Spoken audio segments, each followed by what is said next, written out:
These days there is talk of equality of men and women everywhere. When they talk about dangerous and powerful people, it's usually the men's talk. But today I'm gonna prove they're wrong. Women can be powerful and dangerous as well. What made these women so dangerous? Why did they have to do what they did? What drives a woman to become a serial killer? Today we delve into the chilling world of female murderers. Before we dive in, please remember to hit the like button to support this episode if you're enjoying it, and subscribe to the channel to receive notifications about our weekly episodes. Without hesitation, let's get into it.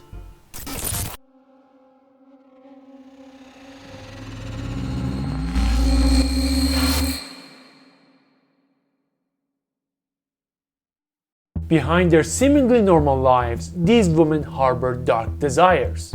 We're gonna talk about 7 women who have terrorized their communities. Aileen Wuornos, born on February 29, 1956 in Rochester, Michigan. Aileen Carol Wuornos became one of America's most notorious female serial killers. Her chilling spree unfolded between 1989 and 1990 in Florida.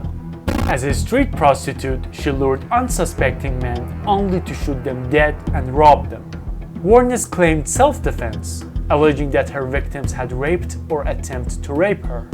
The truth remains murky, but she was convicted and sentenced to death for 6 of the murders. After spending over a decade on Florida's death row, she was executed by lethal injection on October 9, 2002. Her story captivated the world, inspiring films like Monster, where Charlize Theron's portrayal earned her an Academy Award. Wuornos' life was a dark tapestry of trauma, violence, and survival, a chilling tale that continues to intrigue and horrify.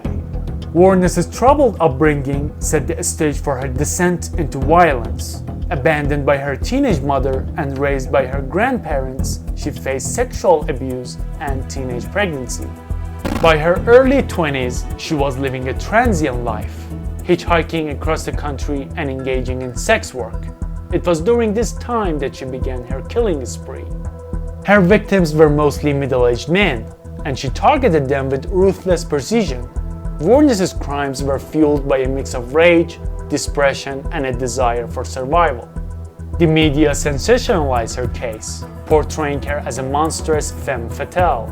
Her troubled past collided with a violent present, leading her down a path of no return. As she faced her execution, she remained defiant, refusing to express remorse for her actions. Aileen Wuornos remains a haunting symbol of the darkness that can lurk within the human psyche, a cautionary tale that reminds us of a thin line between victim and perpetrator.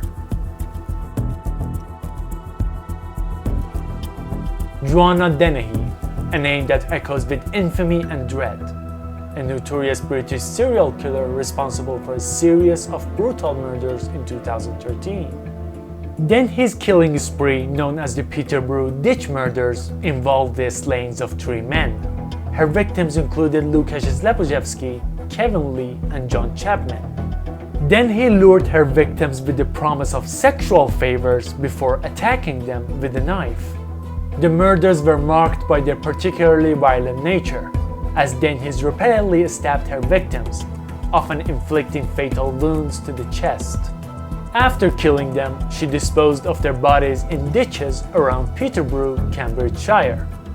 Dennehy's crimes were driven by a desire for thrill and excitement, and she reportedly expressed no remorse, even laughing and boasting about her actions.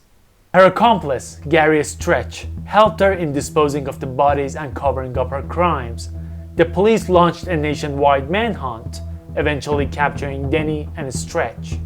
In November 2013, Joanna Dennehy pleaded guilty to all 3 murders, as well as 2 additional attempted murders. In February 2014, she was sentenced to life imprisonment without the possibility of parole. The judge described her as a cruel, calculating, selfish, and manipulative serial killer, making her one of the few women in the UK to receive such a severe sentence. Dorothea Puente, an American serial killer who preyed on the elderly and mentally disabled boarders in her Sacramento, California boarding house during the 1980s. Puente's killing methods primarily involved poisoning her victims with overdoses of drugs. She targeted vulnerable individuals who relied on her for care, gaining their trust before administering lethal doses of medications. Once her victims were incapacitated or dead, Puente buried their bodies in the yard of her boarding house. Puente's motives were largely financial. She collected social security checks and other benefits intended for her victims, often continuing to cash them even after their deaths. The police uncovered her crimes in 1988 when they discovered several bodies buried on her property, leading to her arrest. Her victims included Leona Carpenter, Dorothy Miller, and Benjamin Fink, among others. The exact number of her victims is uncertain, but at least 9 bodies were found. In 1993, Dorothea Puente was convicted of 3 counts of murder and sentenced to life imprisonment without the possibility of parole. Throughout her trial and subsequent incarceration, Puente maintained her innocence. She remained in prison until her death in 2011 at the age of 82. Her case remains a chilling example of how someone could exploit and murder those in their care for personal gain. Nurse Kristen Gilbert wasn't your typical angel of mercy. A former nurse at the Veterans Affairs Medical Center in Northampton, Massachusetts, is a convicted serial killer responsible for the deaths of several patients under her care during the 1990s. Gilbert's killing methods involve administering lethal doses of epinephrine, a heart stimulant that causes cardiac arrest in her victims. She would then respond to the resulting medical emergency, portraying herself as a hero in the ensuing crisis. This behavior led him to her nickname, the Angel of Death. Her suspicious pattern of being present during numerous cardiac arrests prompted an investigation. Authorities exhumed bodies and found evidence of epinephrine in the victims. Gilbert's victims included Stanley Jagodowski, Kenneth Cutting, and Edward Esquera. These patients, who were primarily veterans, suffered fatal heart attacks due to her deliberate overdoses. In 1998, after a lengthy investigation and trial, Kristen Gilbert was found guilty of 4 counts of murder and 2 counts of attempted murder. In March 2001, she was sentenced to 4 consecutive life terms without the possibility of parole, plus 20 years. Gilbert is serving her sentence at the Federal Medical Center, Carswell in Fort Worth, Texas. Her case highlighted the potential for abuse of power in medical settings and led to increased scrutiny and reforms in hospital practices. Myra Hindley, infamously known as one of the Moors murderers, was a British serial killer who, alongside her partner Ian Brady, committed a series of gruesome murders in the 1960s. The pair targeted children and teenagers, luring them into their car with various pretexts before taking them to remote areas of Saddleworth Moor near Manchester. There, they tortured, sexually assaulted, and murdered their victims. Hindley often played a key role in the abductions, using her appearance and demeanor to gain the victims' trust.